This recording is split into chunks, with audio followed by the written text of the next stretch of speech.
Hi, I'm Cheng Thom, and you're watching Ask Kai, Quick Tips for the Apocalypse, a series of short videos in which I teach you how to get it on in the best of ways while we're surrounded by disease and doom.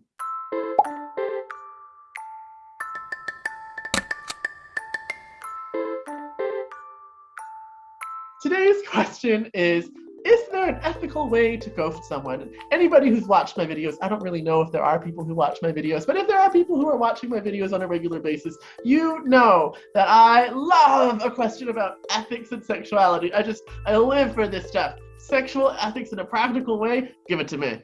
Let's take a philosophical approach to this for a moment and just note that the question, it assumes that ghosting is default unethical.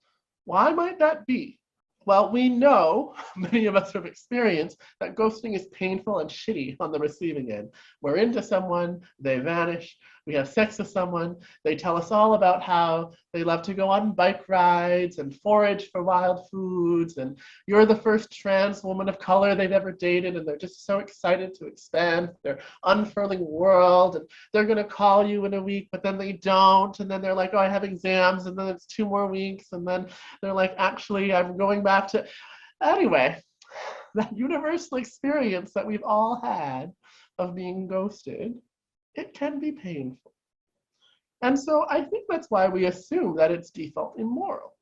And then, of course, there are some sort of standards of behavior that we kind of judge people based on, or judge specific actions based on. We're like, well, if you make a commitment to someone, or you gesture at a commitment by having sex or going on a date or whatever, then it's important to be considerate and honor that commitment by being honest about whether or not you're going to meet it. So there's sort of that higher level thing as well.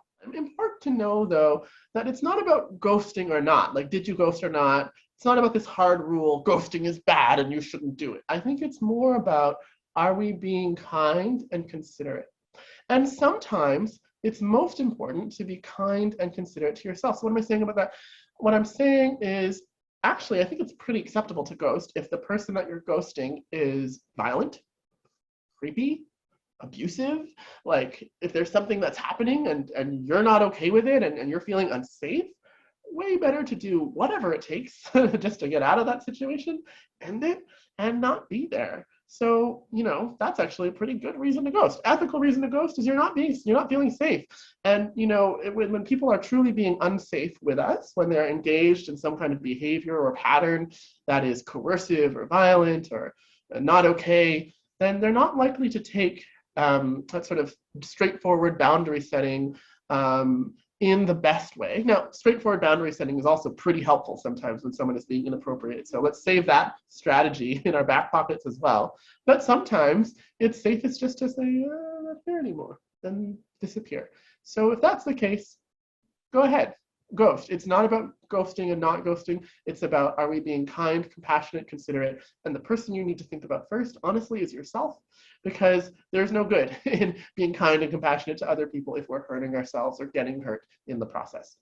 So let's say, though, that the situation is safe and that you are, in fact, not trying to get out of a dangerous situation. You're actually just really, really, really not into the idea of disappointing someone. So that is kind of different. We have to, as adults, learn how to disappoint people. Now, I'm not saying you're gonna have to do it in any particular way. I'm just saying it is inevitable that you will disappoint somebody in your life.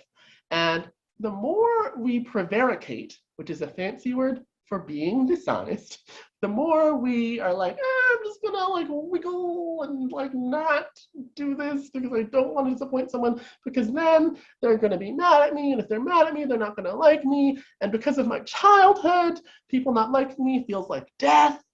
Let's just be real. If we wiggle and prevaricate, well, honestly, we're more likely to get ourselves into deeper trouble, and the person's disappointment and maybe anger with us is going to be bigger.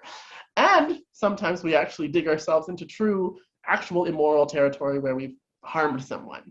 And we don't want to do that. I'm just imagining. So let's think about this. Someone is really into you and you're not into them, and you ghost.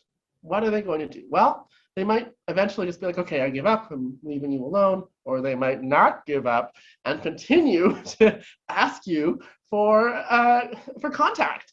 And because you haven't said, I'm not contacting you, they don't get the hint. Now, it's sort of on the other person to realize after a lot of attempts that you're not into the content and let you go. But the truth is, lots of people are really bad at social interactions, sometimes myself included, and we don't always get hints, particularly when we're very hopeful. So we're going to dig ourselves into more awkward situations if we're not clear with others and we ghost them instead. I know people who have fully dated others for years just because they didn't want to disappoint someone else. And I know people who have left behind like a string of really angry queers because they vanished and didn't want to disappoint them. The truth is, if you ghost someone, you're going to disappoint them anyway. And I really like this vaccine metaphor because it's not just about a small amount of pain in the present to avoid a large amount of pain in the future. It's also taking a small amount of pain in the present to avoid pain to others or harm to others in the future. And so this is what we do when we are honest, or as honest as we can be in the moment with people that we are dating or potentially in intimate relationships with. How do we actually go about getting ourselves ready to end things with someone? I think sometimes part of the pressure is like we think we have to end things in a way where they're not disappointed at all and it has to go really well and everyone's friends at the end. And the truth is, you're not going to be friends at the end, probably, okay? Like you're probably going to be really awkward with one another. And the thing is, ethics means it's okay to be awkward. Getting into an awkward situation or having a certain amount of hurt feelings, that's okay when it means you're being honest and staying true to your values, when you're really, when you're prioritizing the person's needs over your own desire to avoid social anxiety. The truth is, everyone communicates over email, internet, text, messaging these days, and most people would rather get a clear message, no matter how short or awkwardly worded, that it's over, than to sort of exist in that horrible realm of not knowing whether or not you're going to get back to them. So if it's easier for you to send a text, if it's easier for you to have your friend write a text and then send it, but you want to read it before you send it for sure. If there is anything you can do that makes it easier for you to send that clear message, I'm not into things anymore. And if you're not sure about that, you can just say, I'd like to pause. I'm not sure how I'm feeling about things. I think that is almost always better than trying to delay and procrastinate and wait until you're ready for the perfect breakup conversation or the perfect ending things conversation. The truth is, we're probably not going to get to that perfect style of ending things with someone. Much, much better to do it in the short, perhaps messy, but honest and clear way. So that's it for today. Thanks so much. You've been watching Ask Kai, Quick Tips for the Apocalypse. I'm Kai Cheng Thom. Stay safe.